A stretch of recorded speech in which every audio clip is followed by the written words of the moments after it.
So my last video I talked about projects, which I'm going to focus on probably once a week or so, or thereabouts as of right now. But now I'm going to talk to you about streaming data. So real-time data. You're not giving the AI a folder of images. Do we learn like that? Maybe out of books, but in real life, we see a constant stream of visual data.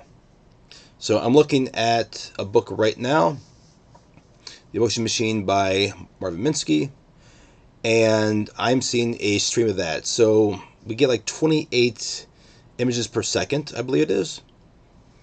And there you go. There are your images. 10 seconds, you have 280 images of the same thing to confirm what it is. And if you're moving around, you get slightly different images. So why can't we use that? Why do we have to get different images of this cat, this completely different cat, this completely different cat? Why can't we go more in depth using just video? I'm kind of curious about that. Maybe I'll talk about that as a project, a more advanced project, because it has to be fast enough to be able to handle 28 images per second and be able to move on to different things. Because there's a ruler, there's a tape measure, there's a hammer, there's some Elmer's glue, there's a bank in the shape of a brain, there's a water bottle, and so on. It's not just, here's an entire folder of cats. We're not going to do a cat detector, though that is a good training project, which I'll probably talk about as well. So, streaming data. You kind of need libraries for that. There's no programming language that just handles streaming data built in. I mean, they kind of do. You have character streams, input streams, output streams, error streams, and so on. But you kind of need like something from the Apache collection to handle streaming. And it just built on top of a language. It extends the language. I would love to see a programming language that has streaming built in. That would make a great AI programming language as well. But how do we handle this? I mean, we can't just save everything we see. We can't just save the constant video because there's always more coming in anyway. If we can't handle what we already have, we can handle it more on top of that.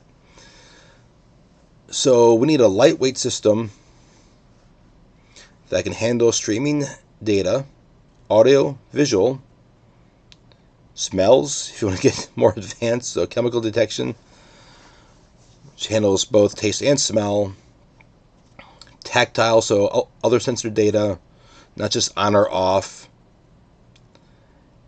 and real-time processing of that data. That is huge.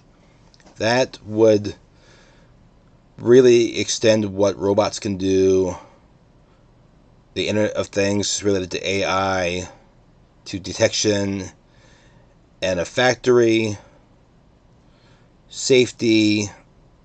On the downside, it also can handle things like surveillance, unlawful surveillance. Speaking of which, if you have not seen the documentary Coded Bias, please go watch that. It's on Netflix.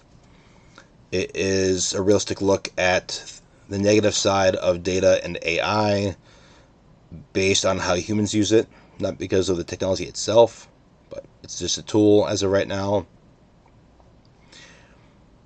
So what can we do with streaming data? So back on topic. Streaming data, streaming data, streaming data. We have narratives from books coming in. That's a stream of text.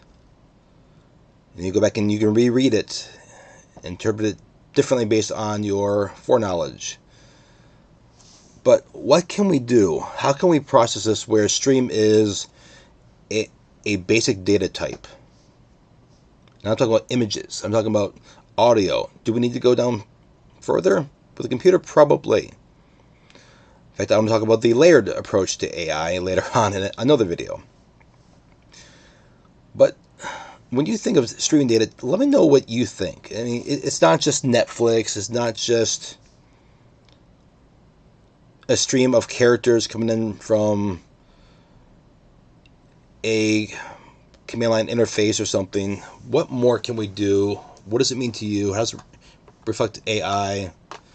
and let's start a conversation on that. I would love to talk about it, go into more detail based on your input. So let's talk.